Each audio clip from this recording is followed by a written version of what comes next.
Have you ever caught yourself speaking out loud when no one else was there? Not shouting, not unraveling, just softly, quiet words in an empty room, a whispered sentence while washing your face, a half-finished thought spoken into the mirror. The kind of moment you don't tell anyone about because you're not even sure why you do it.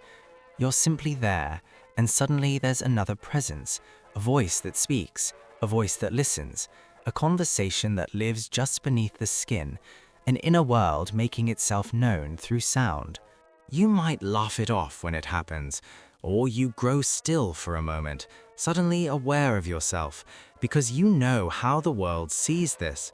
Society is quick to call you strange for it, quick to label it as loneliness or instability or evidence that your inner world has somehow fractured. So you tuck the moment away like a secret, like something shameful, like something that shouldn't have happened. But you know the truth. It didn't happen by accident. There's a reason the words slip out when your guard is down, when you're overwhelmed, when your heart is heavy, when you feel like no one really sees you. The voice you speak to isn't imaginary, it isn't delusion. It's your inner world reaching for the surface, trying to be heard. It's the part of you that has lived every moment of your life but rarely gets to speak. The child who learned to stay quiet, the teenager who swallowed their feelings because they were too much, the adult who learned how to perform strength, efficiency, composure, even while storms raged silently underneath in the depths of their inner world.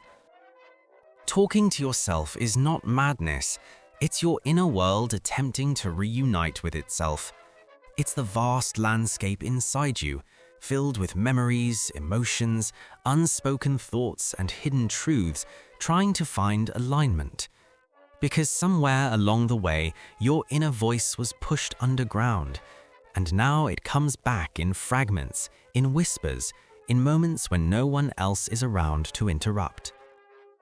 Think about those times when you argue with someone in your head long after the conversation ended, when you rehearse what you'll say before walking into a room, when you soothe yourself in a moment of fear or doubt, when you repeat the same phrase over and over until your breath steadies. These aren't accidents, these are your inner world's survival strategies. Your self-talk has been your witness, your confidant, your guardian, especially in moments when the outer world felt too sharp to touch directly. And if you listen closely, you'll notice something. The voice you speak to isn't a stranger, it is you. The you that remains when the performance ends. The you that lives in the vast inner world no one else can see. The you that has been waiting to be acknowledged. To understand why this inner dialogue feels so natural and yet so private, we must journey into that inner world, to where your voice first learned to speak. Have you ever watched a child playing alone? Not just playing, but narrating, voicing every movement, every feeling, every small imagined world. A toy placed on the table becomes a character with a purpose. A whispered conversation unfolds between figures only the child can see. There's a gentle rhythm to it, an instinctive dialogue with the self. You once did this too, before you learned silence, before you learned to hide. A child speaks out loud because their inner world is still learning how to hold itself together. Psychological development tells us that children externalize thought before they can internalize emotion. Their voice is a bridge between the inner world and outer reality, a way to translate feelings into something they can understand. When the world feels too big, too loud, too uncertain, the spoken word becomes a tiny anchor in the storm. It's okay. We're fine. This goes here. The voice outside is training the voice inside. The outer expression is building the inner world's infrastructure. But not every child receives the comfort of a voice from someone else. Some grow up with parents who are physically present but emotionally distant. Faces that look at them but never truly see into their inner world. Some grow up in homes where love is unpredictable, where affection depends on performance, where the child learns early that the feelings in their inner world need to be hidden to avoid upsetting the fragile world around them. And some children are forced to mature too quickly, learning to understand, soothe, and navigate the complex terrain of their inner world alone, while their peers are still allowed to simply feel without thinking. So the child begins speaking to themselves, not just playfully, but as a quiet form of survival. The voice becomes the guide through their inner world. When no one asked how their day was, the voice did. When disappointment cracked something small inside the chest, the voice stitched it back together in the privacy of their inner landscape. When fear crept in at night, the voice whispered reassurance into the darkness of that internal space. Slowly, the inner world became both sanctuary and companion. The self became both caregiver and child, explorer and territory, voice and listener. This is how the inner world learns to speak, not as something strange, but as something deeply human. It is the result of a mind that refused to collapse, a heart that refused to stay silent, a soul that would not let itself disappear into the void of being unseen. Over time, the child grows older, the toys fade, the imaginary worlds dissolve, but the inner world, it only expands. The voice is no longer spoken in innocence, but now layered with memory, longing, and all the words never said out loud to anyone else. Childhood ends, but the inner world remains, richer, deeper, more private. A vast territory carried into adulthood, waiting for the moment it will finally be heard. There comes a moment in life when you realize you've become very good at appearing composed. You know how to speak in the right tone, nod at the right time, hold your expression steady even when something inside you twists. You know how to appear fine. But the inner world you built as a child didn't disappear. It simply learned to exist in silence, behind the mask you wear for others. You notice it most in quiet moments, standing in the bathroom, staring into the mirror longer than necessary, or in the kitchen late at night when the day has already exhausted you and the silence feels heavier than the darkness. You speak softly, privately, rehearsing what you wish you had said earlier or what you plan to say tomorrow. You try to find the courage that didn't exist at the moment you needed it. The voice comes out not because you are weak or strange, but because something inside your inner world is trying to keep you from collapsing under the weight of your own expectations. Psychologists sometimes call this the internal dialogue, but in the context of your inner world, it's so much more than that. It's not just one voice, it is many. There is the narrator, the voice that describes what you're doing, as though giving shape to your own existence, mapping the terrain of your inner landscape. There is the shadow voice, the one that holds your unspoken disappointments, anger, and unresolved grief in the darker corners of your inner world. And then there is the inner parent, the voice that tries to soothe you when life feels too heavy, or scolds you when you believe you should have done better.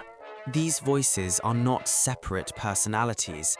They are the different regions of your inner world, the pieces you had to separate just to survive, the territories you created to hold different emotional truths that couldn't coexist in the same space. And so you talk to yourself when decisions feel overwhelming.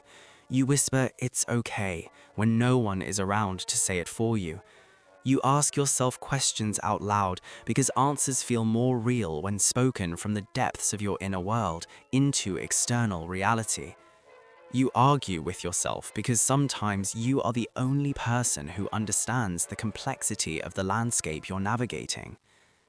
The world sees an adult performing normal life, but inside, your inner world is vast and active, still negotiating with the child who once learned to hold everything alone, still processing experiences that have no witness, still trying to translate the complexity of internal experience into something manageable. There is loneliness here, yes, but there is also resilience. The voice you speak to yourself is proof that your inner world never abandoned you, even when others did. The mask you wear may be polished, calm, well-adjusted, but behind it, your inner world is raw and real, trying to pull the pieces of who you are back into alignment. To understand why this inner dialogue persists, why your inner world needs to speak itself into existence, we must step into the science of the mind. Have you ever wondered why thoughts feel heavier when they stay silent? Why a problem kept inside your inner world seems tangled and dense, but the moment you speak it aloud, even to no one, something begins to loosen? This is not accidental. Your inner world is not only a place of thought, it is a place of echo, reflection, and sound. Your voice is a tool, and speaking to yourself is one of the oldest ways the human inner world organizes reality. Psychologists call it self-directed speech, a concept rooted in the work of Lev Vygotsky. He observed that children first speak aloud to guide themselves through the world, to remind, to soothe, to understand. Over time, society teaches the child to silence this voice, to internalize it, but the mechanism remains. The inner world's voice never disappears. It simply retreats inward, where it becomes the foundation of how you think about your own thinking, what neuroscience calls metacognition. Talking to yourself is your inner world attempting to bridge the gap between emotion and interpretation. When you speak aloud, your left brain, the analytical, structured side, and your right brain, the emotional, intuitive side, begin to communicate more clearly. The voice is not a sign of instability. It is your inner world's nervous system reaching for balance, like two hands meeting in the dark. Studies show that self-talk improves emotional regulation. Saying something out loud slows the nervous system, lowers cortisol, and helps the prefrontal cortex regain control from the amygdala, the part of your brain that reacts out of fear or instinct. This is why, in moments of crisis, you whisper, "It's okay," from the depths of your inner world. Even if you don't fully believe it, the body responds to the sound of your own reassurance. Speaking to yourself also strengthens memory and clarity. When you speak something out loud, you anchor it more deeply in the architecture of your inner world. Your voice becomes a marker, a place of return, like carving a small symbol into the landscape of your life so you can find your way back when everything feels overwhelming. But underneath all of this science is something more intimate, something more fragile. The voice you speak to is also the voice of your inner world that has been hidden, the parts of you that were silenced by expectation, disappointment, or fear.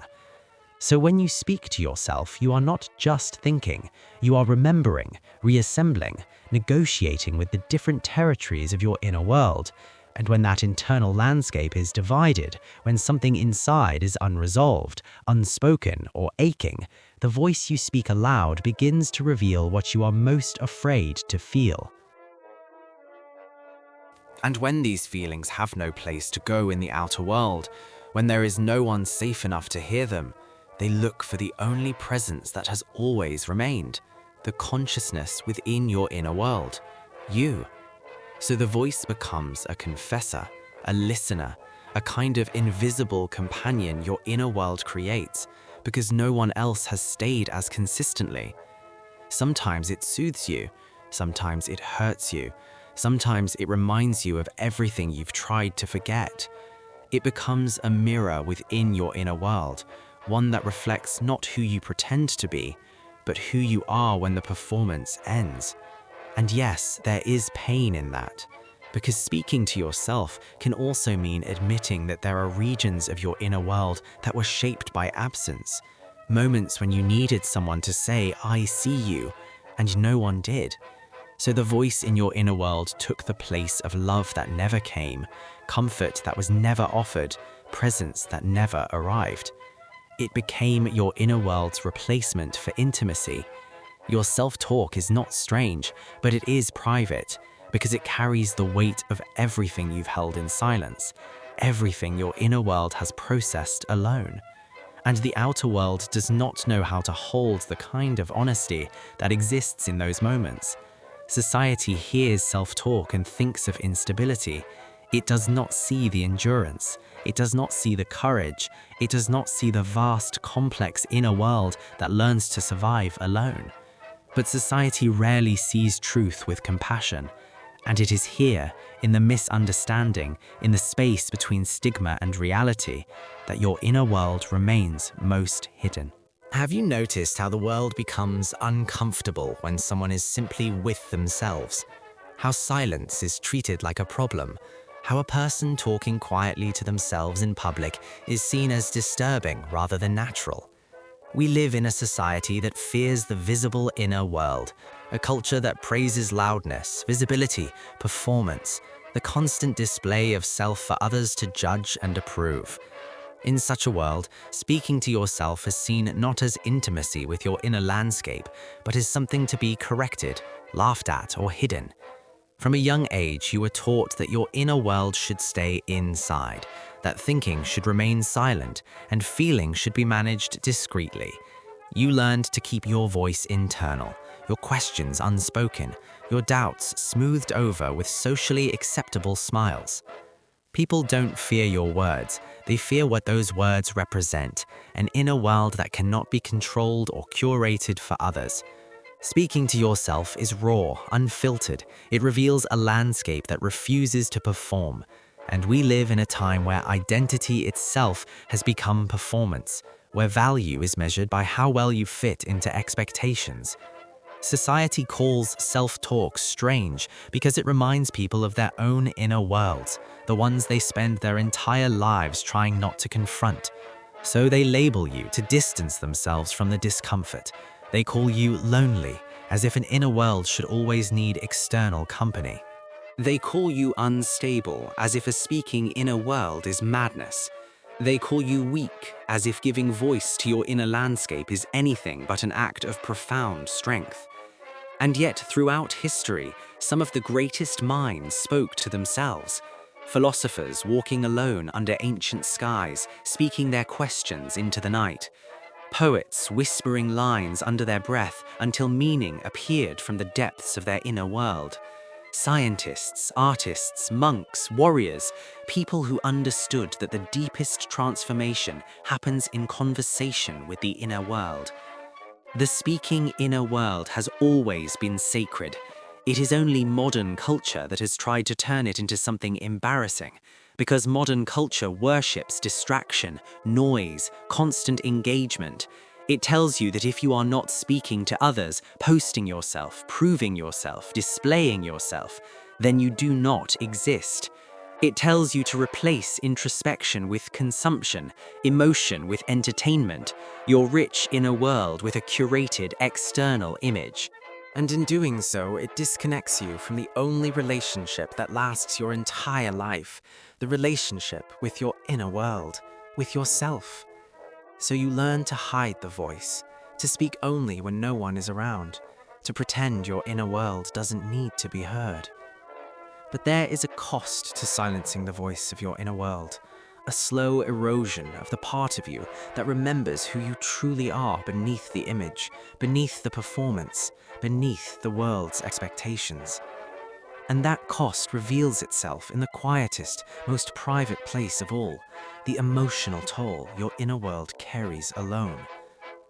Have you ever felt like your own inner world has become both your refuge and your prison?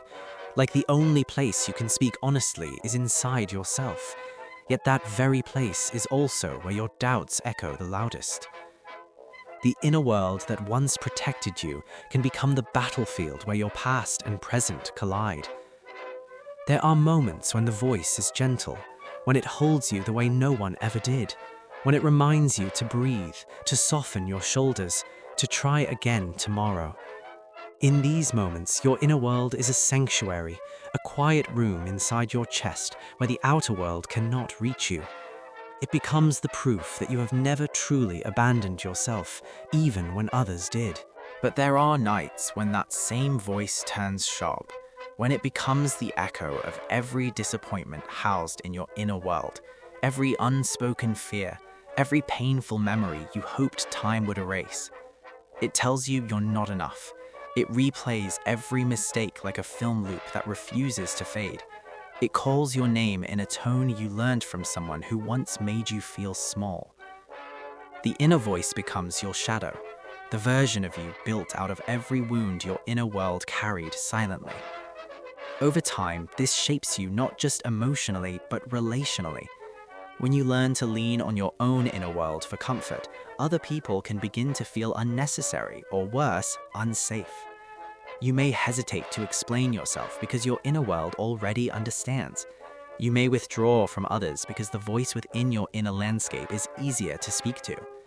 You may find yourself living behind walls made of your own internal territory, walls even you sometimes struggle to climb out of. Attachment theory tells us that intimacy is learned through being seen and soothed by another. But if you rarely received that, if the world taught you to rely only on your inner world, then your voice becomes the stand-in for love, a memory of the connection you always wished for, a companion your inner world shaped from the absence of others.